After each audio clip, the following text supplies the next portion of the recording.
যশোরে জলাবদ্ধ হয়ে দুর্ভোগে আছেন মনিরামপুর, কেশবপুর ও অভয়নগর উপজেলার কমপক্ষে 400 গ্রামের মানুষ। এই অবস্থা থেকে পরিত্রাণের দাবিতে জেলা প্রশাসকের কার্যালয়ের সামনে অবস্থান নিয়ে বিক্ষোভ করেছেন ভুক্তভোগীরা। অন্যদিকে বৈষম্য বিরোধী ছাত্র আন্দোলনের নেতাকর্মীরা একই দাবিতে জেলা প্রেস ক্লাবের সামনে মানববন্ধন করেছেন। অবিলম্বে জলাবদ্ধতা নিরসনে প্রয়োজনীয় ব্যবস্থা না নিলে আরও কঠোর কর্মসূচির হুঁশিয়ারি দিয়েছেন তারা। এস এম ফরহাদের তথ্য ও ছবিতে প্রতিবেদন। রবিবার সকালে বিক্ষোভ মিছিল নিয়ে দলে দলে যশোর ডিসি অফিস চত্বরে এসে জড়ো হতে থাকেন জলাবদ্ধ মনিরামপুর, কেশবপুর ও অভয়নগর উপজেলার কমপক্ষে 400 গ্রামের নারী পুরুষ। দুপুর গড়াতেই আন্দোলনকারীদের পদভারে ও স্লোগানে আর নানা দাবি সম্বলিত ব্যানার ফেস্টুনে বিক্ষোভ মুখর হয়ে ওঠে ডিসি অফিস চত্বর। ভুক্তভোগীরা জানান, 3 উপজেলায় শ্রেণীকক্ষে পানি উঠে বন্ধ হয়ে গেছে 2 শতাধিক শিক্ষা প্রতিষ্ঠান।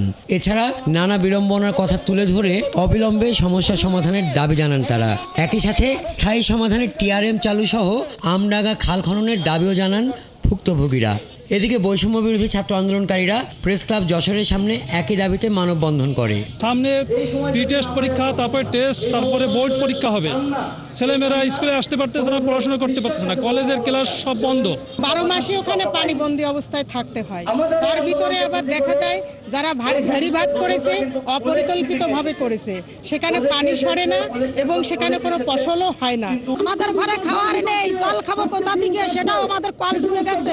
এই আন্দোলন সংগ্রামকে পুঁজি করেই ওই এক শ্রেণীর যারা ওইখানে ক্ষমতাসীনরা ছিল তারা বিভিন্ন প্রজেক্টের পর প্রজেক্ট নিয়ে এসে প্রকল্প নিয়ে এসছে এবং ওই প্রকল্পের নামে হরিলুট চলেছে। আন্দোলনরতদের উদ্দেশ্যে ভার্চুয়ালি বক্তব্যে পানি সম্পদ উপদেষ্টা জানান, যশোরের জলাবদ্ধ 3 উপজেলার মানুষের মূল সমস্যা সমাধানে সবকিছু করা হবে।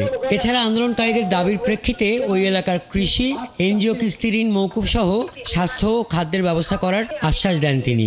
এতদিন আমি আপনাদের পাশে থেকে আপনাদের সাথে আন্দোলন করেছি, আইনি লড়াই করেছি, এবার সমস্যার সমাধানের দায়িত্ব আমার উপর পড়েছে। সমাধানটা যাতে আপনাদের মতামত শুনে হয় সেটা আমি অবশ্যই নিশ্চিত করব।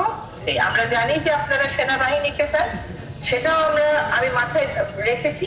তাদের সাথেও কথা বলবো। দাদা, এই 2006-এ শুরু হওয়া, 1980-তে শুরু হওয়ার সমাধান আমি তো এক মাসে দিতে পারবো না, হ্যাঁ, কিন্তু এতদিন যেটা হয়েছে যে ওরা নিজেরা সমাধান দিয়েছে, আপনাদের কথা শোনেনি, এবার একটা হবে না।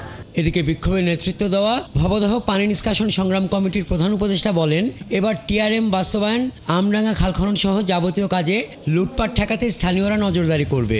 গ্রামে গ্রামে কমিটি হবে, হাটে হাটে মিটিং হবে, উপজেলায় উপজেলায় মিটিং হবে এবং পানি উন্নয়ন বোর্ডের যে টেকনিক্যাল কমিটি আসবে তারা কিভাবে কাজ করবে সেটা সহযোগিতা করা হবে। সমস্যা সমাধানে অবিলম্বে কার্যকরী পদক্ষেপ না নিলে রাজধানীতে সচিবালয়ে ঘেরাও সহ কঠিন আন্দোলনের হুঁশিয়ারি দিয়েছেন ভুক্তভোগী সহ আন্দোলনরতরা। হাসান আহমেদ, 71।